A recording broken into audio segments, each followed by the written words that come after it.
Okay, welcome to the Vinyl Hub's little training video just to go over some small things that you come across all the time. So as you see here, you have original artwork. When you blow it up, there seems to be a little bit of a fuzz to it. But we had some issues with this artwork that had leftover debris on the outside, and I know we all run into that. So I'm going to show you how I would handle that in Adobe Photoshop. I make a selection of the artwork and I come into channels, into a new channel, and I fill that with black in the foreground. I just click on this area here, drag it down to black in the corner, and then I Alt delete or Option delete on a Mac. And now I've filled onto a new channel. Well, now I can adjust levels because that's on a white background. Channels does not act like layers does. Layers, the area can be transparent or it can be white. You can paint with white in RGB, but in a channel, it's either black or white.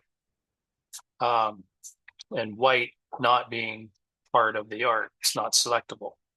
But with this art now, see this little image over here in the levels? I did this with Control L, which would be Command L on the Mac. And there's data over here. So if you slide this over to the right, this is like your highlight area.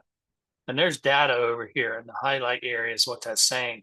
If you slide over to the right, you'll start to see as I come closer, the treble area is starting to show up.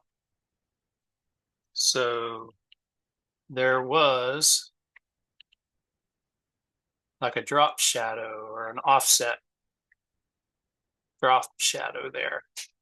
And so we're getting rid of that. So we're going to kick this all the way.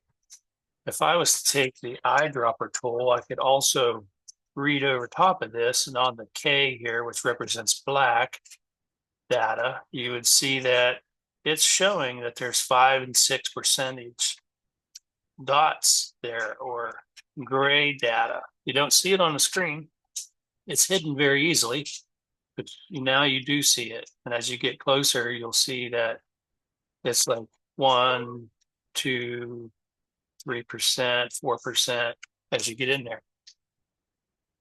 Adjust the levels, bada bing, bada boom. Too much. There's information there that we need to get rid of. So I'll adjust levels and I'll burn it out the opposite direction. And now I'm eating away out that outer edge, filling that in all solid. Click OK. Look at it again. You'll see there's no real data in here other than a little peak right there. And that's not going to show up anywhere. And so that's how you adjust in channels.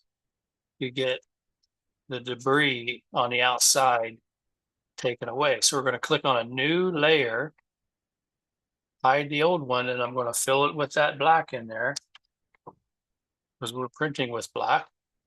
And now I'm going to delete the old one. And I can delete this channel. Don't need it. And now I can save the file. And I'm going to crop it down because we don't need all this extra space on here either. So I use my crop tool right there. Hold down my Option or Alt key and drag straight down. And that's going to crop that and make that a little smaller. Bring it in closer. There. And then I'll save. The file is a PNG, so I'll just click save. And that's that.